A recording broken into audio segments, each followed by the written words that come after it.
Caio, sou de uma igreja onde o pastor dessa igreja me apresentou o papo de graça. Uhum. Mas vejo que na igreja dele, ele não pode aplicar o puro evangelho. Uhum. Como você nos orienta, devido que quem manda na igreja é a família dos que fundaram a igreja, ou seja, o conselho. Uhum. Fico inteiramente chateado por ele não poder aplicar os princípios do puro evangelho. Por exemplo, uma irmã cometeu um adultério. Uhum. Ela foi afastada do que fazia no ministério. Passado um tempo, ela se arrependeu e se humilhou. Pediu o pastor para aceitá-la de volta na igreja. Uhum. O pastor disse que por ele tudo bem, mas algumas pessoas do conselho não aceitam isso. Uhum. Eu queria saber, pode ser até boba a minha pergunta, mas me atormenta. Alguém humanamente pode impedir outro alguém de voltar a uma igreja, cara?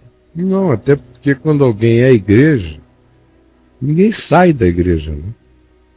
Esse é outra coisa que está vinculada a esse espírito patrimonial de igreja como prédio, igreja como instituição, igreja como um conjunto de pessoas onde há uma hierarquia, dependendo do grupo ou da denominação, e por essa hierarquia se constitui a igreja.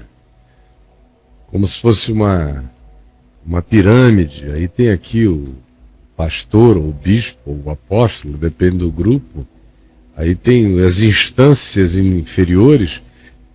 Pela descrição dela, ela está numa igreja de natureza mais estruturada, onde tem um conselho, que no caso ainda é a família, uma determinada família, está lá desde o início, fundou, ofereceu a casa, começou a reunião, viu crescer e se tornou a dona do pacotão. Então, isso aí não é igreja, isso é uma estrutura associativa, humana, que podia ser o clube de futebol, podia ser a associação dos ribeirinhos, podia ser qualquer outra coisa. Funciona como um sindicato, funciona como uma agremiação. Uma instituição. Agora igreja é algo orgânico. Tem a ver com um vínculo. No primeiro é o meu vínculo com Jesus, eu estou em Cristo. Eu sou o corpo de Cristo. Quem é que me decepa do corpo de Cristo? Quem é que me decepa? É um pecado que eu cometi que me corta? Se essa minha mão aqui, porventura, ficar com cãibra e ficar dormente, perder o movimento, nem por causa disso ela deixou de ser parte do corpo. Eu vou mexer nela, vou fazer fisioterapia nela, vou dar um cuidado especial a ela, ela vai recuperar os movimentos, mas eu não desmembro o meu braço para tratá-lo em algum lugar para depois tentar reenxertá-lo. Então, primeira coisa é que a ideia dessa igreja a qual a gente faz parte, da qual a gente sai, para a qual a gente volta, da qual a gente se desvia, é uma ideia que reside num estruturalismo sistemático e mecânico de instituições que não foram criadas por Deus. Imagina se Deus, o Criador de todas essas coisas, o Criador do universo, vai vincular a dimensão divina do existir e do ser a uma frequência, a um grupo de pessoas. E que quem está com aquele grupo está salvo, quem não está com aquele grupo está perdido. Pelo amor de Deus. Se isso for evangelho, eu estou fora. Se Deus for assim, sinceramente, esse Deus eu não quero e nem conheço. Esse Deus que determine que pessoas é que definam quem pode ser dele, quem não pode ser dele, quem tem que ficar tempos e tempos de condenação e de penalidade alienada, fazendo-se um apartheid entre essa pessoa e os demais seres humanos, e muitas vezes introjetando na consciência do indivíduo de que esse afastamento aconteceu até em relação a Deus. Isso que se pratica por aí, eu abomino com tudo dentro de mim e não vejo presente no Espírito de Jesus, nem no Espírito do Evangelho. Ninguém tem esse poder de fazer alguém ser igreja e fazer alguém deixar de ser igreja. Quem é igreja é igreja. E não há nada que ninguém possa fazer para dizer que essa pessoa, ou para fazer, dizendo ou tentando, que essa pessoa não é mais igreja. Deus conhece os seus. Quem quer que creia em Jesus é a igreja de Deus. Você é a igreja de Deus. Segunda coisa, não, nós não aprendemos em Jesus esse espírito. Primeiro, se essa mulher adulterou, traiu alguém, eu não sei como é que isso veio a público. Se foi o marido que contou, se foi alguém que descobriu, foi lá, bateu a língua, se ela numa crise de agonia foi, falou com alguém, esse alguém tornou isso público, eu não sei qual foi o processo, nem me interessa, eles são todos muito perversinhos, porque o que eu encontro no espírito do corpo de Cristo é o contrário. Paulo diz, ora, no nosso corpo, aqueles órgãos, referindo-se aos genitais, aqueles órgãos em nós, que são os que consideramos menos pudicos e em algumas ocasiões vergonhosos, são os que nós cobrimos de muito maior cuidado, protegemos muito mais, guardamos muito mais. O que apareça indecoroso a gente protege, a gente cobre. De modo que no corpo de Cristo a dinâmica é o oposto dessa que a gente vê por aí. Por aí a gente expõe, leva ao palco, diz que a pessoa cometeu um pecado, às vezes descreve a coisa em detalhes humilhantes para todos os implicados, gera na comunidade uma tarinha naqueles que são os tarados, que dizem, como será essa irmã de quina para a lua, como será que foi? Gera tara em alguns, noutros gera aquele espírito de superioridade farisaica. Graças a Deus eu não sou como esta pecadora. Noutros que sentem uma vontade enorme de soltar a franga por aí, não soltam. O que acontece é que muitas vezes eles são os que pegam em pedras, dizendo, por que eu consigo não fazer, desgraçada, você vai fazer? Então, pedra na geni. Esse é o espírito que está por aí.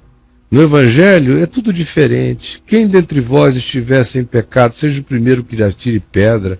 Jesus bota todo mundo para fora da conversa, fica só ele e a mulher.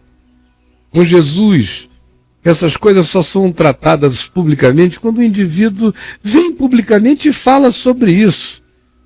E assim mesmo, em se falando, deve-se ter a discrição de pegá-lo num canto e dizer, olha, não precisa se expor assim, vamos resolver isso aqui na paz e na graça de Deus. Porque esses processos teatrais de disciplina são diabólicos, são demoníacos. E tem gente que acha que pessoas só se arrependem se forem a público, dá uma satisfação dos detalhes do seu pecado íntimo por uma coletividade de doentes e tarados. Não é assim no Evangelho. Então ninguém tem esse poder de fazer isso. E quem quer que o exerça, exerce-o contra o Evangelho. De modo que eu lamento pelo seu pastor, que é um homem que já entendeu como as coisas são, mas não teve ainda o recurso de disposição, ou de valentia, ou de convicção interior para bancar as coisas como as coisas são.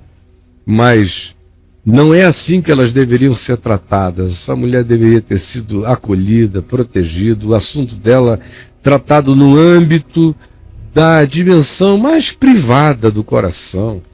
Não há necessidade de que algo que aconteceu entre ela, o marido ou uma outra pessoa, que seja concernente à família dela, de repente vá se transformar em espetáculo de tara pública e objeto de um descortínio que só alimenta doença no coração de participantes. Você me entendeu? Então, simplificando, é isso que eu teria a lhe dizer. Se você quiser ler mais sobre o assunto, vá lá no caiofabio.net, escreva no campo pesquisa a palavra disciplina e igreja, e você vai ter uma quantidade enorme de textos para ler sobre isso, e você vai perceber mais ou menos qual é o meu entendimento no Evangelho de como essas coisas devam acontecer. Só para concluir, quero dizer duas coisas. A primeira é que no curso do Novo Testamento, todas as vezes que um pecado humano foi tratado publicamente, foi porque a coisa se tornou pública de si mesma e por si só, merecendo, portanto, em razão disso, uma determinada correção e um ajuste público. Mas nada do que é privado é feito público, pelo prazer de que assim o seja. E o Espírito de Cristo chama para descrição, não esmaga a cana quebrada, antes a levanta, não apaga a torcida que fumega, antes a acende, não se ouve a sua voz na praça gritando as denúncias da calamidade de ninguém. É vinde a mim os cansados e os sobrecarregados, é o oposto. Então, quando é que acontece a publicidade de algo no Novo Testamento? Em primeiro lugar, é quando isso é concernente ao ensino que corrompe a fé. Não é vinculado à mulher que adulterou, ao homem que traiu, ao garoto que não se segurou, essas coisas que em geral na igreja são o número 1 dos espetáculos desse frenesi de santarados, não estão no Novo Testamento num lugar de importância a serem tornados públicos.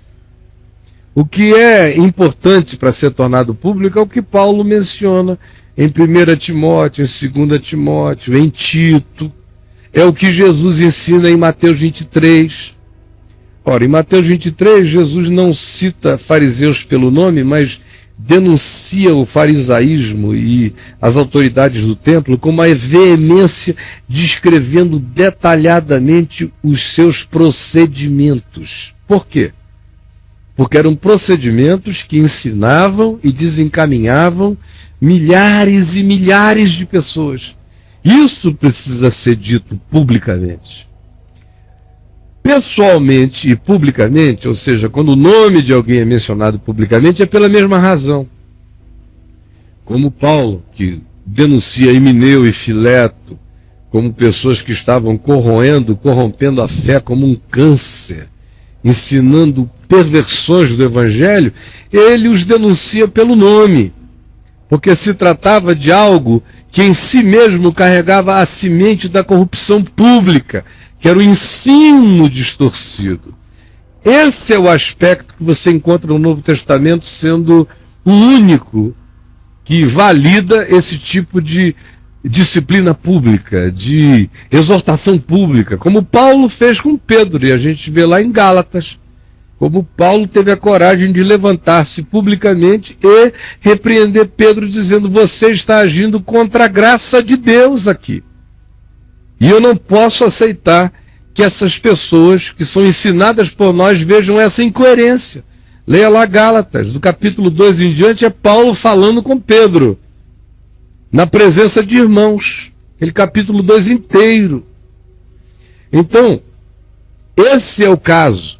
Quando se trata de pecados pessoais, a gente trata na pessoalidade.